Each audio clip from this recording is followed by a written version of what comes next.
Welcome to the End the Silence podcast. I'm your host, Sandra Payne. As an RN and holistic wellness coach working with nurses, I am uniquely positioned to hear the struggles, the deep passions, and the stories of nurses, our silent heroes. Many nurses suffer with burnout, depression, anxiety, PTSD, substance abuse, and suicidality, and they do so in silence. Nurses are the ones we turn to for help when we need it the most, and this is a heavy burden for them to carry. This burden, the pervasive bullying and unsupportive culture of our healthcare system, means many nurses have lost their voice. These are their stories. Hey everyone, Sandra Payne here, your host of the End the Silence podcast. I'm so excited to share with you today's guest, Victoriya and I. She is a holistic nurse, medical intuitive, and the founder of Vital Life Nursing. Victoriya's nursing career started in 1994 in Russia. After immigrating to Canada in 2004, she updated her nursing degree to meet our Canadian standards and has had extensive nursing experience that includes ICU, anesthesiology, and community health for a nationwide company. Since 2015, Victoriya has been on the holistic nursing path to discovering body uniqueness and potentials. And in 2019, she founded Vital Life Nursing, where she delivers holistic health services to individuals and businesses through education, advocacy, and navigation. The chain of her own personal transformations, coupled with observing the traditional medical system approach to health, set her up on the path she's on now, using a holistic approach to help clients understand the correspondence and interconnection of our systems and organs in both our physical and mental body. In other words, she helps to show you how it's all related in all spheres of your life, both personal and professional. Welcome to the show, Victoriya. Thank you. I'm so happy to have you here. So, of course, we met last year through the Canada Health Alliance, which I'm sure will come up later in our conversation. But let's kind of start off by hearing a bit more about your story. So, coming to Canada in 2004 from Russia, I mean, that had to be a huge transition. And I'm, of course, curious too about how the healthcare systems contrast. But even before that, just tell us a little bit more about you. Yes, so I came in 2004 because I wanted to immigrate to Canada, and it was a program that allowed people with medical background to become Canadian permanent residents and then citizen of Canada later. So I used that program and I came, worked in the family, and my plan was, while I was working, I wanted to upgrade my Russian diploma, nursing diploma to Canadian standards. I didn't know that the systems were so different, and I had to take some extra courses. So it took me a few years before I was able to become a nurse here in Canada. And while I was upgrading my diploma, I saw the differences. For example, in Russia back then, I shouldn't talk about Russian medical system nowadays because I just simply don't know. But back then, when I was taking nursing in Russia, we used a lot of holistic modalities. For example, cupping, which here in Canada, it's traditional Chinese medicine doctors, they use cupping, for example, right? Or mustard wrapping. I don't even know if people know what that means. But all of those things were taught, nursing learned those things at school. And I think every Russian, oh shoot, okay, we'll let that. Hold on a second, I need to close my mails because they're gonna be popping out. Sorry, mails. Is that right? Where was I left? I can't remember, to the flow. You were talking about the traditional aspects of nursing in Russia. Yeah, you can just start at something. We'll figure it out. So when I was taking nursing here, I saw that it was nothing about health to say. It was a lot of administrative policies and procedures and the communication with patients, which I think was lacking in Russia. In Russian system, but so when I upgraded my diploma to Canadian standards, I started working in the community. And then when I worked, before I had my children, I was like, oh, I just want 9 to 5 job, just go to work, finish everything and go back home just so that I can forget about everything. But then when I had my children and I worked, I didn't have any time to, to be spending with my children. I had no time left. So I was like, okay, what's the point? So that's when I started to look into things, how to change my personal life and career, and looking outside of the traditional nursing, what I could do. And that's when I started discovering many, many, many different things that were, I didn't know before, because, when we are going to school to become nurses, we learn a specific curriculum that every single nurse has to learn, but we don't learn anything outside of that. So all this additional knowledge we need to take from somewhere else. And there's there is a huge knowledge out there which we don't know unless we look for it. Yeah, I couldn't agree with you more. I think back to 6 years ago is when I talk about, like, I kind of started my holistic journey. And up until that point, all I knew was our traditional, like our healthcare system here, right? And, kind of the treatment aspects, like we are a symptom and we treat the symptom, and then we send you out the door and you come back with another symptom and we treat that symptom and then out the door. And that's all I knew. That's what I was trained in nursing. That's what I was working in nursing. And it wasn't until I started to go down my own kind of path of uncovering these different avenues, these different modalities, these different practices that could, in my own personal case, was to do with my mental health. And it was like this whole new world of information and just practitioners and so many things. And I was like, now I sit and I often talk about, like, why don't we teach this stuff? I have a list of things. Why don't we teach this? Not even just in nursing school, like to our kids in school, like in high school, we should be teaching some of this stuff, right? And just it's such a contrast when you start going into those other areas of health and really kind of deep diving into different knowledge that is outside of what, the curriculum that they teach us, and then we get put into the system, which is very much, in a box. So, I hear you on that. Tell me a little bit about, your some of the struggles that maybe you experienced as a nurse. Like, what were some of the difficult times as a nurse when you were, working in either the community or some of those other areas even? Mm-hmm. Well, we'll speak about the community, because actually in Canada, I haven't had any experience in the acute care, which is, like, thanks God, like I barely could work in the community, which community is where, we come to people's place and this is their territory and we serve them, but the system have to be more flexible, to say, even though it's not flexible enough to meet everybody's needs. But imagine in the facility, imagine being a patient in the hospital. Like, it just terrifies me. God forbid to have an acute injury or something and go. Like, sometimes I am being a patient, and when I go to have some tests done, and when I see how medical staff just, they don't know your name. They just ignore you when you're sitting there and they talk between each other. Like, there is no personal approach, and maybe it's just my experience, I don't know, but I have had many clients of mine in the hospital in the last few years when I was already doing my business. And it's a miracle if you get in the hospital and you get discharged, honestly. Like, sometimes it could be a miracle, because and again, comparing Canadian system and Russian medical system, I worked in the intensive care in Russia.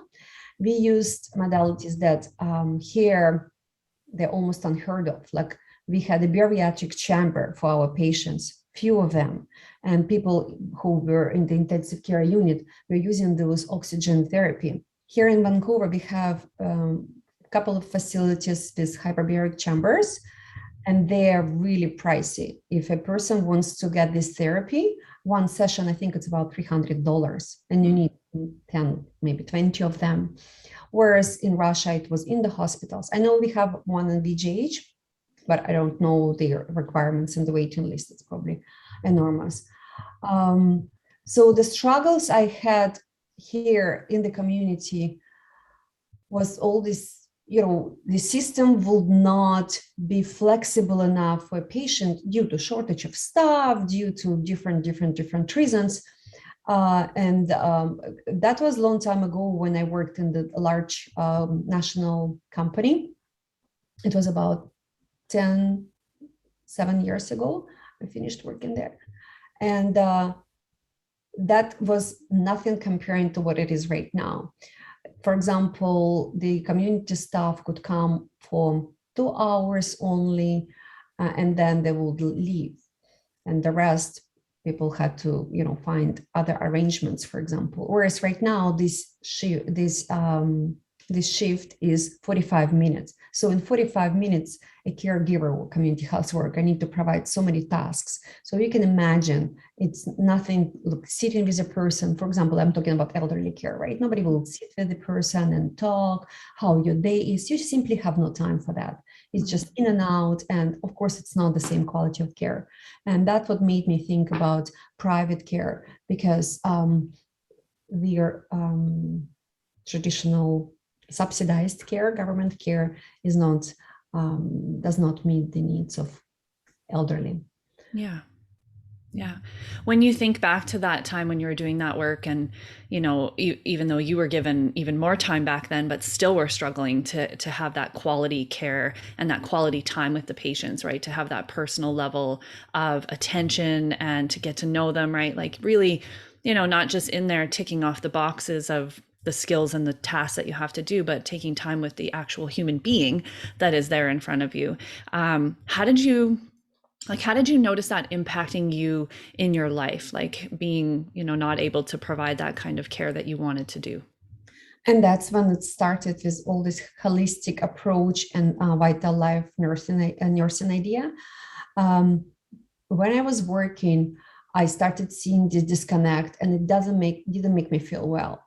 I knew that, or for example, I already knew a lot about pharmaceutical industry, and I knew that there is way more damage than their effect, because people need to understand every time you take a pharmaceutical, it treats one aspect of your body, but it inevitably changes the other biochemical. It's a chain reaction, right? So that's why our elderly, again, I'm talking about elderly because that's where I worked the most when I was in corporate world. Um, if you look at the bubble plug elderly have, every single, maybe not every single, but 90% of them have Tylenol 4 times a day. What for? For chronic pain. What is the chronic pain from? Well, because they have da da da. A lot of times it's just because it's a side effect, and we're not going to go in the clinical details, but that's what this chain reaction. So they will have medications for initial medication for something, then it adds up, and and then I will think, wow, if a person goes on a detox and detoxes all of that, and of course, somebody who is 90 years old, one time this lady told me, like, I don't care if Ativan is addictive. I don't have many years to live, so I'm going to take it for the rest of my life. But it started making me uncomfortable because I thought, well, there are better ways. And again, maybe not for everyone, maybe not everyone will sign up for them, but there are better ways. And I wanted to work with people who still want to look for those ways, who still want to, who are open to discover what else is out there. Because myself, I didn't know that vaccine are highly damaging to our children. I didn't know about the connection because, again, nobody taught us that in the medical school. And when I had my first child, I even signed up for the program. So would you believe it, Sandra? I signed up for a program with BC Children's Hospital to discover something about some kind of vaccine and the study group. I was drugging my child there for the blood test, and he was only a year old and crying, but I wanted to bring change to the society in a better way from a different angle. Right? So, and then it just happened coincidentally that I skipped some of the vaccines and I watched Louise Hay. She had this Louise Hay yearly, I forgot how it's called, when she had 100 professionals speaking, 100 professionals from medical world, from spiritual world. They were sharing, like they did podcasts and shared interview. And that's when I learned so much about natural medicine and the connection with our stress and the lifestyle and how it all affects our life. So then when I already knew more than I had known before, and I still continued being in the world that delivered a different model, that's when the disconnect started really coming on the surface. And it took me a few years to completely quit the system and start building something new, or at least as much as I could. It took me a few years because it's not something not everyone probably can jump the cliff. So, but this disconnect started building up when you believe in something, and when you know that whatever else you do is not reflecting your beliefs. That's when your own body starts crashing, and that's what happened to me. And at one point I realized that's stupid. I preach something but I don't walk the talk. And so the decision had to be made, and that was the best decision I've made to. Yeah, I relate so much with what you're talking about. And even I think about, I was I've done a lot of work in the community as a nurse. And when I started on my own journey and I started learning about all these things, I started doing my own healing. I started to see the shifts and the changes in myself, in my energy, in my focus, in my control over myself, and to see, also on the whole realm of medications, the negative impact that those medications were having on me. Although I'm not against medication, I think they have their role, but you're right, it's just one upon another upon another. I mean, we used to have patients come in with a bag full and they would just give it to us, like they didn't even know what any of them were. And so then we'd spend 20, 30 minutes looking through these meds and calling the pharmacy and calling the doctors, like, just to try to sort it all out. But in my own journey, it was like I had done so much work that was outside of how I had been treated my whole life, and started to see things in such a different light. And then when I went back, because after my last mat leave, so he'll be 5 this year. I get all screwed up with the dates, but anyways, when I went back, it was really confronting to me, right? To have to be put in this position where I'm doing and I'm providing care to people in a way that was like, no, this doesn't feel right to me. Like we could be talking about these aspects. Like we should be having a whole hour session with these people, talking about their stress, like talking about their grief. I mean, this person they lost their wife this year. Like what kind of care have they had around that, right? Instead, it's just pills and tests and treatments. And I was like, I had a panic attack, actually. One of my first shifts back, I was sitting in the clinic room with the doctor and another nurse and the patient. And the doctor was just wanted to push down his agenda. And the patient was just asking questions, which I felt were very relevant and his right to ask. And I felt my entire body and like the room closing in on me. I felt like I was going to throw up. I was shaking, and I left that room and I was like, I can't do that. That's it. I'm done. Like I cannot go into that realm again and subject people to that when I know deep in my heart that they deserve so much more. There's got to be another way. And that started me on this road, of providing care in this way that I do as a coach, just showing up for people in the capacity that I feel is my best gift to them, right? And mental health and emotional health, that's my realm. Like that's where and trauma, it's really where I spend a lot of time. But it wasn't until actually last year that I was even given language to what I had gone through and what it sounds like what you went through as well, which is moral injury, right? There was this video that went around and people were finally talking about it. It's not that it's not researched and has, language and documentation of moral injury and moral distress, but it's not talked about. Like I cannot remember a moment in nursing school where they talked about moral distress. But what I have learned is that it's inevitable. Every single healthcare worker will go through it to some degree. It's when one of your internal values, something that you hold really true and important to you, is confronted with something you have to do as a healthcare provider, right? And so then we're left with a choice.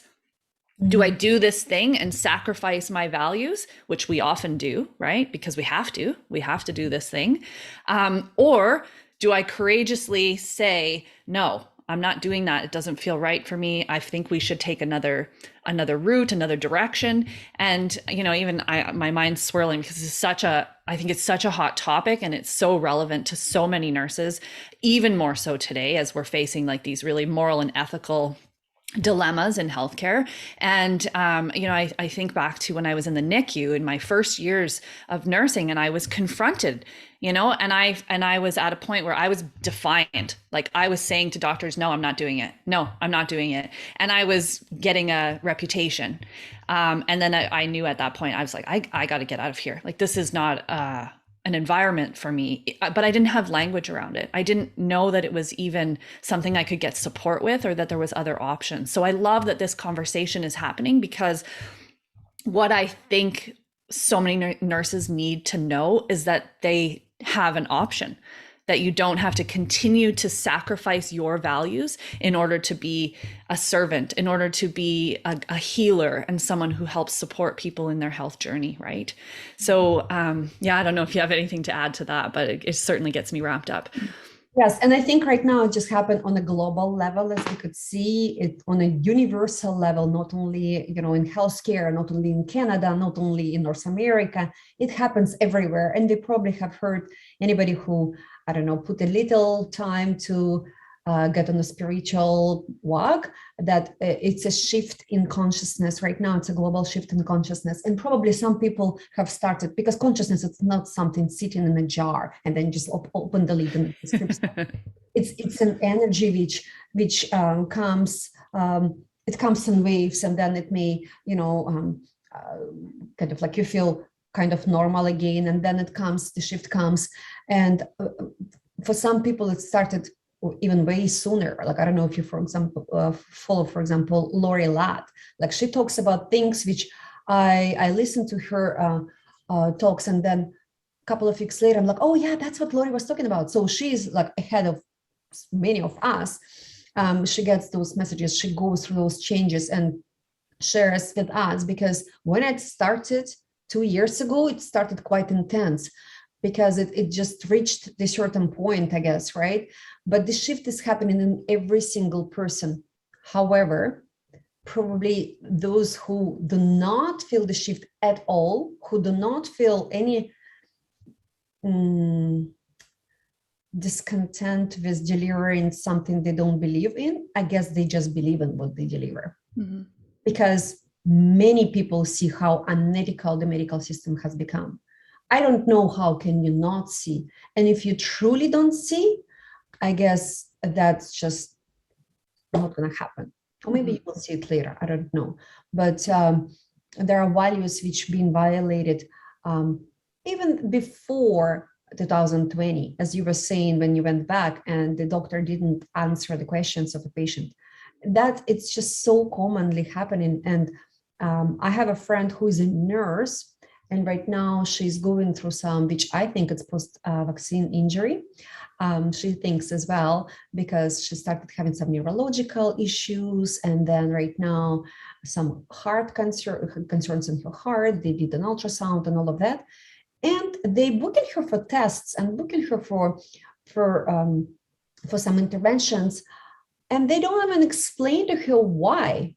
And she asks question, and they're like, well, yeah, we just need to see something. Like, she's a nurse, she can understand even if they give her like a simple information, but they don't give her any information. So imagine somebody with no medical background, when they book you for a test, you believe in the doctor, you believe in nurse, like you believe in the medical system, because, and it's rightly so. When I go to, for example, to my hair appointment, I don't need to tell her how to cut hair and how to put, things here. Like, it's normal when we go to a professional, we just kind of like give we trust this person and we give ourselves to them. Mm-hmm.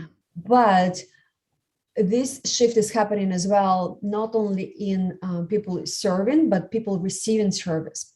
When you give yourself completely to another person, whether it's a naturopathic doctor or medical doctor or a nurse or holistic nurse, doesn't really matter.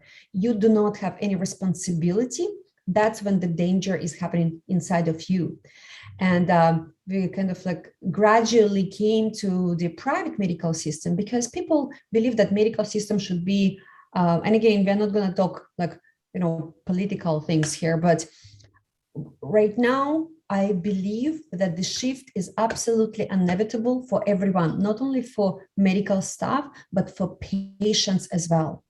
People have no responsibility about their health whatsoever. Majority of them, not everyone, but majority of them. We just simply trust the system and trust the professional, but we are not involved in the decision making, and that is sad. That is sad. It like the responsibility is a huge piece in everyone's health journey, on any journey, right? Yeah. That's what is happening right now. Like, we need to ask questions. We need to start asking questions, and we need to understand that our health, it's only our health. If somebody tells you, well, that's what you need to do, you have the right to ask. You have the right to disagree. Another thing that a lot of times people are so terrified, like, depends what kind of things they hear from the professionals, right? They're not in the position to ask, and that's the biggest. To me, when I look from the above at the system, this is the biggest pain for me, because people just simply don't have capacity to advocate for themselves when they're in distress. I'm talking about patients right now, not about or if the patients are nurses, right? People just, they're so stressed, they are so in a low that they don't have strength to advocate for themselves and navigate the system. Yeah, and we have just been taught to give, essentially what I hear you saying is like, give our power away to someone else in complete trust that they have our best intentions. And I'm not trying to say that they don't have your best intentions in mind, but I do feel like this as a nurse, working with patients when I was in the community, I was always, and I'm sure you were too, always advocating for them to ask questions like, okay, well, this is happening. You're telling me, have you told your doctor? Well, no, he said that, this is what I have to do. And it's like, no, you need to have an appointment and you need to tell your doctor about what's going on, because I think there's also a fear, like there's this power imbalance too, because we've given so much away that when you get into like that healthcare arena, there's like, okay, just have to go with whatever is happening. And then you leave and you're like, well, I have all these questions. And actually I've experienced it myself as a nurse. I went for a scope, last summer or 2 summers ago. And when I left, I was in a lot of pain and they didn't give me any information. They gave me a little pamphlet that said, oh, you've had a scope today. Like, it didn't give me any information. I was in severe pain for 5 days after. And I finally was able to track down a doctor who did the procedure, because I didn't even have a name. Because of the way the system was working last year, I didn't even have an appointment. I was seen on camera on a video call, booked in for a scope, met the doctor that day, and then was sent home with severe pain and no information or nothing to do about it. But I didn't even ask. In the hospital when I was there, I, as somebody who believes strongly in advocating for ourselves and for speaking up, I didn't ask. So I think sometimes too, it's so overwhelming, right? Mm-hmm. In the whole healthcare arena. And it's like, we feel like we don't know anything. We don't trust ourselves. And so we give it all away. Mm-hmm. Expecting that they are going to know what we need. And so I think a big part of that too is trusting ourselves. Mm-hmm. And building that muscle of like listening to ourselves. Like, this doesn't feel right. I'm going to ask some questions about it. Like, this is making my gut feel a little bit like something's off here, right? I should ask about it. But so I just wanted to throw that element in there too, because I think it's also relevant. Like, we're not advocating for ourselves, and then we're also afraid when we feel those little sparks of like, something's not right, I should ask. Yeah. People need to understand that when it has to be the energy exchanges, everything. So if you give your power to someone to receive a service, your pain is your power. People always say, well, medical system should be free because we pay our taxes. Well, the taxes we pay like only a small friction goes to medical system to you receiving care, because again, this is the system, and it's not people who are malfunctioning in the system. It's the system itself is so complex that it doesn't see you. You are like an ant in their sky tower. Like you will not get anything from the system just because you're a little thing. But when people go, for example, if you go somewhere and you pay money and you receive a service, you exchange for your service with the money, and then you have responsibility and the power within you because you are a paid customer. When you go to any government service, and I don't want it to be political and crush the government, but it's true, because I look at that. I work with energy. I look at everything as the energy exchange, because everything is energy. Even anything which is solid, it's energy. It's just condensed energy. So if you expect to receive something for free because because you're entitled to that, you need to understand that you're paying with something else. And that's what I think in the global, and maybe it's a really, really new conversation, but it's truly how it is. And I haven't seen it clear enough yet, but there is something to that. Medical system has people using it because of the exchange of power. Like people give their power to the medical system. If they don't contribute anyhow with anything, and it doesn't have to be money, but you need to pay attention to that. But everyone, this kind of like a great opportunity to segue and share with us a little bit more about like what your services are like now, right? So you have explored this whole different realm of health, and even though we talk about holistic health in nursing and we talk about it, but it's not really the reality of our healthcare system. But now you've taken your knowledge, your experience working in our traditional system, and have taken it and explored something new for yourself and are offering services in a different way. Can you tell us a little bit more about what that's looked like for you, like starting a business and going out on your own, and how you've kind of evolved in that way? Mm-hmm. So it all started with psychosomatics, because when I was stressed and I understood that if my internal self is not aligned with the external, if I'm internally not aligned with the external, that starts affecting me. So you probably can relate to that in mental health and stress, how stress affects us on a physical level. So I started studying psychosomatics and new German medicine, and discovered that pretty much, not pretty much, but every single condition, physical condition, has a psycho component to that, and then somatic component joins in. But then I went deeper. So after psychosomatics, I started studying quantum medicine, what Bruce Lipton and Joe Dispenza, those are the most kind of widely known professionals, they talk about. So in the last 2 years, actually, as of 2020, so imagine to everything else happening here, I went to the quantum medicine, and quantum field is so cool, because in the quantum field, there is no past and the future, everything exists at once. And then you could understand that our health is not only what we do and what we eat and all the stress, but also there is a huge influence from our past generation, or maybe even further than past generations. So all these imprints in our DNA, like the color of our eyes, for example, or the resemblance, physical resemblance, right? Like if you look like your grandfather or grandmother, so if you have a physical appearance similar to your relatives, you have to make sure, like you can be sure that you have some emotional components the same as them. Mm-hmm. And so that's what I started combining with my psychosomatic knowledge. And so I work right now with individuals who want to resolve some long-standing issues, health issues, not to replace anything else they do, but to supplement it with the psycho component, to say. And I also, that's one of my area of my business. And also, I discovered again in the last 2 years that many medical professionals feel the same as I do, that they don't belong to the system, they don't want to work there, they want to do something else, but they don't know how.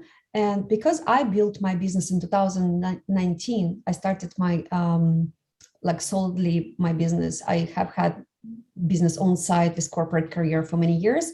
But then in 2019, I completely quit corporate world.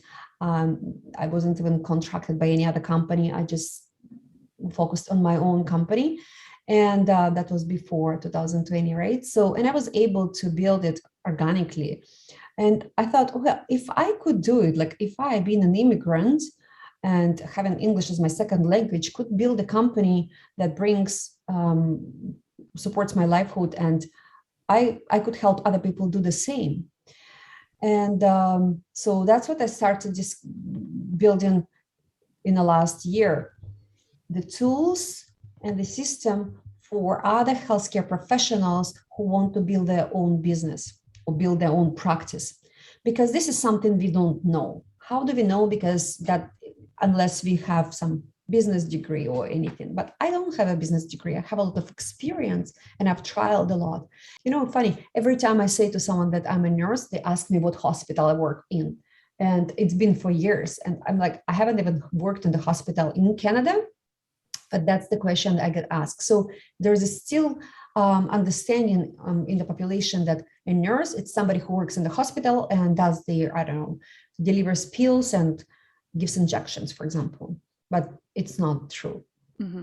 Yeah, there's so much more potential. And, I just love how you have, it's very similar actually in what I do too, is like just taking my life experience and seeing the need in our peers and our colleagues, and trying to translate some of our own personal experience to them, so that we can not necessarily make it easier, but like pave the road kind of. Because I do believe that, even as I reflect on my journey as a coach, and I started my business in 2019 as well, and it's the bumps and the challenges I've gone through, I think, are important because they help us to learn along the way. And they, there's always a revelation that comes whenever I hit a challenge, or something doesn't go the way I had hoped it went. There's always something there for me to learn. There's some kind of opportunity. So,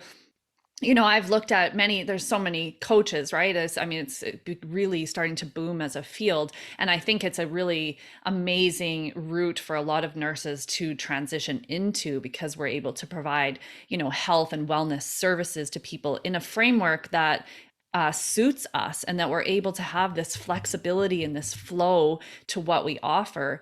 But, as I see that, a lot of nurses right now are thinking about, is this where I want to be, right? Like, is this what I want to do? Does this align with me anymore? And I think a good number of them are sitting with, no, it doesn't. But where do I go from here? And then sinks in all this doubt and all this Mhm. fear. And I believe, in the whole journey of creating a business, I often say to people, if you want the quick route to self development and growth and healing, become an entrepreneur, because it will put you up against every belief system, every limiting mindset that you hold, your trauma, and all of those. Like, it will force you in a really beautiful way to deal with the stuff that helps us to become more whole as a human being, right? I'm seeing this come up with a lot of my clients too, in the program I run, and just,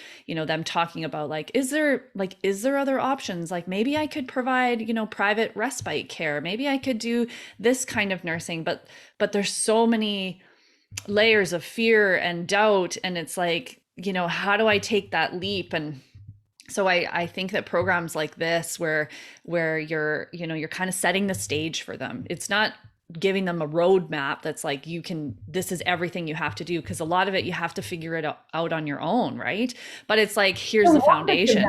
We don't want to give anybody where they work with, I don't know, with the nurse who is starting the business, or with the, I don't know, a patient, unless they're disabled and they're not able to do that. But our job, people who help in like helping professions, whether we are nurses or coaches, whatever we call ourselves, is not to enable them and like that's what you need to do. Because again, remember that responsibility. It doesn't matter if you give your responsibility, your total power to a medical professional, to an MD or ND. Oh well, I'm such a holistic person. Like I work with a holistic whatever coach, but then I don't do anything. I gave my power. Like that will be holistic coach's fault if I fail. No, this is again comes to this responsibility piece, and it's just happening right now on a universal level. Whatever is happening to us, responsibility is a huge key and a huge kind of like indicator how much power we have left and how much power we need to get back, and how much transformation still needs to be done in us. Yeah, it's such an interesting thing, right? To I'm sure listeners will just be trying to wrap their head around that whole concept, and taking responsibility. I call it owning your percent. It's like what's my role in this? I'm not powerless, but I do believe like powerlessness and hopelessness is it's like an undercurrent in so many people's lives that and not just in healthcare, and just so many different things that this has been a tough 2 years for everyone. But let's be real, it was tough before. Like things were not good before. This is just, I think you kind of alluded to this too earlier. It's just like kind of pushed it all to the edge, and it's like we're all at our threshold and we're being faced with, I need to shift something. I need to do something differently. Otherwise, I'm not sure how life goes on, right? I'm not sure how I get through this or past this if I don't start doing something different. And that is I think, a critical time for people too. It's like, I talk about it as being on that edge, because they're recognizing I can't be here anymore. I can't do this anymore. I have to do something different. But there's also this, like, I don't even know what that looks like. Like, what is different? How do I get there? And so, when you're in that place, it's scary, but it's also really freaking exciting, because you're at like the juncture of something absolutely magical for your life, or devastating if you choose not to listen and take the opportunity, take some of the risk, deal with your pain and your trauma and your fear and your all of it, right? So yeah, this is such a good talk. But look, when you were still employed and when I was still employed, I remember those times you work, you get caught in that thing, in that matrix, whatever we call it. And then sometimes, for example, you go on vacation and then you're like, you get detached and you're like, oh my God, the life is different. Because it's truly, our brain is really flexible to adapt to things, right? And then it adapts to the biochemistry and everything. So when you get detached, you really can see the possibilities and the different life. And then you remember when you're going back from vacation, like, oh, I don't want to go back to work because it's going to be the same. And then the first few days, you're like, you just like, everything drives you crazy. And then you get sucked in again on the same vibrational level as everyone in the office. Now people don't even go to office. I don't know how people work right now. Like, but that I remember that thing. So it did happen even before 2020. It's just right now everything is more intense, and it's happening to more people, probably to everyone in different aspects. But yeah, it's really cool. So what advice should we give to those people who are on the, like, how can they get detached? I think, it's fear coming. I asked the question and I'm answering it right now. Like when you're on the crease, or when you are over here and you don't want to be there, but then you don't know what to do because you don't see the road. What do you do? What do you do?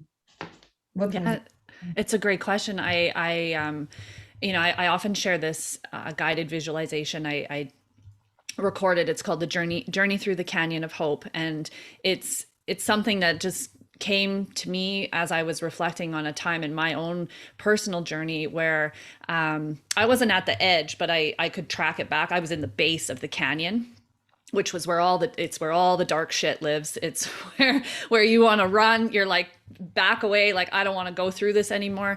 And so I can see, these different stages of the journey. I'm sure it's been laid out in so many different other, metaphors and frameworks by other people that just, we just magically receive this information or download or whatever you want to call it. But when I think back to like the edge, which is where you're standing, where you're talking about, I don't want to be here anymore. I don't want, this is not what I want for my life. But then you're looking over the edge at this canyon, you're looking across the canyon, and you're like, how do I get there? Like, how do I even start? And that's where I'm like, you have to start. And I would wager everything that if you ask, an opportunity will come. If you ask for help, if you say, I don't want to be here anymore, right? It's going to make me Make emotional. decision. If you Yeah, make you have an internal decision. I don't want to be here. I need help. Help will arrive. yeah, People listening to this podcast right now, help is right here, right? Like we have these opportunities that flow into our awareness all day, every day. But the that kicker is take it, right? Take an opportunity, take a risk, spend some money, invest your time, find support, like all of these pieces, ask for help, and it will be delivered. But I also say, I guarantee it doesn't come in the package that you want. We want easy package. We want like quick fix, make it better, don't make it painful. That's not reality. If you no. want to go from this mucky, mucky, mucky place that you're in to this bright, hopeful, endless opportunities, free, peaceful joy, if you want to go to that, you're going to have to go through the canyon. So, But going through pain, of course, it's painful, and nobody wants to go through pain. That's why people use different tools not to go through pain, because, of course. But it is, well, I don't like this word, inevitable. But so our body, we don't have just one physical body. We have many, many, many bodies. 7 of them are the most famous, like the most commonly used. And next to our physical body, there is a low astral body. That's where all the pain lives, all the fear, all this anger, all the low vibrational emotions and low vibrational beings. And before we get to the higher astral, we have to go through this lower astral. So when my journey started many years ago, and it didn't start like that. It started with like little dips in and out in the like consciousness, right? But I went through so much pain, and even still I go through pain. But right now my pain is on a different level. Like I'm getting out of those attachments which are not needed, because eventually, like, I don't know, there's an ultimate stage. I don't know if we're gonna get to the ultimate stage, you and I, in this lifetime, maybe not, who knows. But the ultimate kind of goal is for the person to be okay with himself or with herself, with nothing, and like, we're not there yet. But whatever we are going through right now, it's different, right? But when you just start, yes, you're gonna go through a lot of tears and a lot of crap, and like, that's fine. Take it as purging. You need to purge. You cannot put anything new if you are full of the stuff which needs to get out. Mm-hmm. It's a good thing, purging. I don't know, use some meditations, go to Peru. I don't know, we cannot travel right now, but find some shaman or whatever, call Sandra, like call myself, like do something. You need to get through this pain, and it doesn't have to last forever, but it's actually a really beautiful experience. It's like hot yoga. You hate it because it's so hot and discomfortable, but you feel so cool after, right? Yeah, it's a great comparison, and I agree with you. I don't think there's an end point. I'm not convinced in my own lifetime, like in this lifetime, that I'm going to reach an end point. But I also, I think, if I come back in a different body, that I'm that much closer to that endpoint, nirvana, if you will, like, or that, that highest state where you don't have attachments, and you're just living in this complete peaceful freedom, which, I mean, we all want. And so the fact that we all want it, I think, also demonstrates that we are all on a same journey, Mhm. It's just we're all at a different stage. And what I find myself sharing with people, particularly my clients, because when they start working with me, I'm not like I'm not fairy dust like this. It's hard. It's hard work, and there is a lot of purging. There's a lot of crying. There's a lot of pain. And what I share with people, actually, I was just sharing it this morning with a client. It's just that it gets better. It doesn't get, it's not that the pain stops and like you just magically reach this place where you don't have to deal with any more shit anymore. That's not we are so many layers, and we just keep getting deeper and deeper. But what happens, at least with my experience, and that I share because I think it probably applies to a lot of people, maybe everybody, is that because we grow through those painful healing experiences, we get better at dealing with them, and we get more equipped, and we get more like solid in ourselves. And we have a different support system, external to us, like people that we can turn to. We also have like different internal strength and resources that we have really tapped into. So then when, shit hits the fan, we might still spiral and be in the muck, is what I call it, and like just be devastated, crying, angry, all of the things. But you catch it so much faster, and you shift out, and you're looking for the opportunity, and you're able to be curious, and you like you use all of your tools, whether it's meditation, journaling, or whatever. You just use your stuff to try to move through it. And then it's like it doesn't knock you out for months. It maybe takes you out for a couple days, Mhm. maybe a week, right, depending on the severity of what's happened. But that's what I try to relay to people, is like, right now, if you're in the beginning, it is hard. So be supported. Don't go at this alone. Like, I can't say that enough to people, how critical it is to have a good support team of people who you can lean into, who will just hold space for you for all the muck that comes up, because it's probably going to be a lot, and it's overwhelming. And if it's that painful and overwhelming and you don't have support, are we going to continue? Probably not, right? We'll turn and run in the other direction. It's like, no, give me the pharmaceuticals, give me the bottle of vodka, give me the chips, give me all the things that can turn this off. So tell me, Victoria, like, if we were to leave the listeners with some insights or some tips around how to deal with stress and the emotional overwhelm, and we've touched on so many different topics, I'm not even sure what else to mention there. But like, if you could give people like your top 3 takeaways, like your top 3 tips for nurses who are listening, who are struggling, who are maybe going through some of this moral distress, moral injury, this Mhm. imbalance between the work they're doing and what feels true and right for them, what would be those tips or insights for you? You said three, I only have one, but maybe two will roll from it. Look, we all need to find who we are. Once you find yourself, everything else will be built on it. That is a lifetime journey. Finding that's what these layers and going deeper. But if you are in complete disconnect and you just started feeling not well, or like somewhere very, very, very inside of you, you don't like gossiping, but you cannot avoid it because when you go to work, that's what the nurses do during the break or whatever. Like, I'm just giving examples, like, understandable examples to nurses. They may not be applicable to you.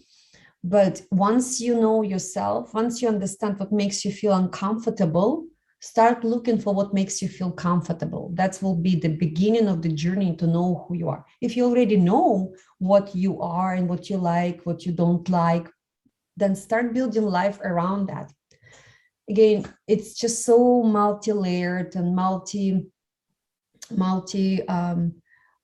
dimensional. It's like, for example, that will be you. And if you look from over here, that's what you will see. If you look from over here, that's what you will see. It's a process, but start that process. And you may be on step number 25 in that journey, or step number 535 in that journey. But once you start that journey, your tools will grow. It's a little bit too general, but I hope it's clear enough, right? But that's exactly what you were saying, that it will be painful enough, but you will have more, you will be more equipped the next time, or you will have more strength. And so basically always have a focus on the inside of you, but the outside, that will be your responsibility. Actually, the outside of our world, it's the reflection of the inside world for sure. That's for sure, for sure, for sure. So if you don't like the outside, see what inside of you makes you to attract that outside. And as I said, it's a journey. For example, for me, a lot of work and a lot of focus I need to pay. It's on the self-esteem and the self-value, how I value myself, because the outside world, shows me different things, which you may not even understand that because I don't value myself. But now when I know the tools and I know what I've learned in the last 2 years is how to translate, for example, what you see, what inside of you is there, that makes your outside world to reflect that. That's the language I learned in the last 2 years, but it's applicable to everyone. So start paying attention in your inside world and the outside, and see what disconnect. Yeah. Yeah, I feel like that kind of boils down to awareness, right? It's start being honest with yourself about what you're going through, about what you're experiencing, about what in life is not feeling like it's aligned, right? If you're feeling that dread, that heaviness, that contraction, that all of those icky things that make you want to just run in the other direction, that's a pretty clear sign that that's not something that's in alignment with what's best for you, right? But of course, the journey from knowing that to changing that that's the mess, right? Yeah. That's all the muck. But one more thing. So, actually, it's all those experiences and all those triggers and the abusive husbands or abusive boss or whatever. Those are not good things, but we should be thankful to them, because imagine if they were not there. If you didn't see them, you wouldn't even know that there is something for you to look inside. But those are just indicators that, the same as the physical pain, the same as the illness, right, or any kind of health disturbance. When we have physical pain, it's just the language that the body uses to talk to us. So the same as the outside world, those are just flags or lights for us to know that something needs to be changed inside of us. Mm-hmm. So Yeah. when you look at them like, oh, again, of course it's annoying. We could still say, oh, again, but at the same time, like, oh, thank you for showing me that. Okay, I have some work to do. Yeah. Yeah. It's actually quite a magical shift when you start to be able to see that. I just personally experienced this past week, and it was like the shit hit, and I spiraled, and I was in that place like crying and very upset and feeling hurt and betrayed and all the things. And then I was like, in so much shorter of a time, it was like I was all of a sudden looking like, why? And I write in my journal, what's the mirror holding up? And because I believe the same thing, it's a reflection, it's showing me something, there's an opportunity here. So what is it? And just getting curious. And I found myself, that day, I don't even think it was the next day, that day that I was experiencing this big assault on so much of my life. And I was fine. I was in gratitude. I was feeling grateful for these, people that were showing me something inside of me. And it was like, in this journey through the canyon of hope, when you get to the other side, you see thousands more canyons. But instead of feeling scared and like, oh, again, you're like, which one's next? Like, where do I get to go next? What do I get to learn next? What do I get to heal next? It becomes exciting. Mm-hmm. And I think that is like, the hope on the other side is like, of course, when you're in that really awful, dark, dreadful, mucky place, it feels impossible to get to the other side and to ever have this kind of a framework or an outlook on things. But if I can do it, and if you can do it, anyone can do it. Like nothing makes us any different than anyone else, aside from possibly the willingness to go into it, or the willingness to take that step off the edge, and be honest and start looking at things. Yeah, I mean, we could probably go on and on. There's so much here. I just absolutely adore you and everything that you bring, that you've brought to this conversation, but just also that you bring to the world. And just really, seeing you in such an authentic presence, and like just living your life, seeking that alignment, seeking truth, and just being, I don't want to say the best version of you, because wherever we're at is the best version at this point, but like the most actualized version, right? Like the most fulfilled, the most alive version. And it's just a really beautiful thing to witness. And I'll say, mirror, mirror, right? That's what I say to a lot of people that comment to me on Facebook or whatever and say, you're such an inspiration. I'll be like, thank you, but just so you know, that's a mirror you're holding up. And so I'm thinking that about you, and I hope you're thinking that back about me. And just so many pieces of this conversation have just hit for me personally too. So I want to just give you a chance to also share with the listeners how they can find you, and how they can work with you, and just all of those, all those pieces that are helpful. And I'll put it in the show notes too, so they can have those links. There's my website. I just built a new website. I have a nursing website for my nursing business, for my elderly home care business. But the one I'm focusing right now, it's vlholistic.com. So it's like Vital Life Holistic, but one word, vlholistic.com. And there's all contact information there. And I'm on Instagram. I don't do Facebook. Shared earlier, but maybe I'll come back to Facebook. I do Instagram right now, and my website. Awesome. Yeah. And where do we find you on Instagram? What's your handle, if that's what it's called? Holistic, Victoriya _holistic. Maybe you can just share, because my Victoriya spells differently. Yeah, of course. Yeah. So all of that will be in the show notes for the episode, as well as, as I go back through and listen, and any other, nuggets that we've dropped of links or resources that could be helpful, that'll be shared there. So I really want to thank you for being here, for just being you, and dropping all of this wisdom and, alternate thinking, for the listeners to consider. So thank you so much. Thank you, Sandra, and thank you so much for everything you do. You started first, so you've on this journey personally, and then joined in, and you have enough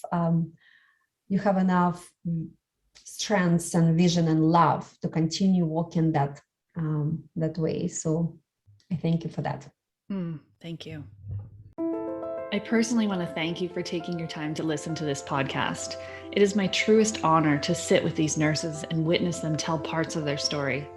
We as human beings have a deep need to be seen and heard, and this is my way of helping nurses in particular find their voice. Please know that the opinions shared in this podcast are those of the individual sharing them, and not a reflection of any employer or regulatory body. We are sharing our truth, and that may not always resonate with you, but I'm guessing if you're listening, that something has rung true for you in this podcast. Our stories offer healing and create connection, two things that we as nurses need as we navigate the jungle of a healthcare career. So thank you for being witness, and if you feel inclined to reach out to the guest on today's episode to offer validation and appreciation, you can always find their contact in the show notes, as well as other links to the offerings of Sandra Payne Wellness.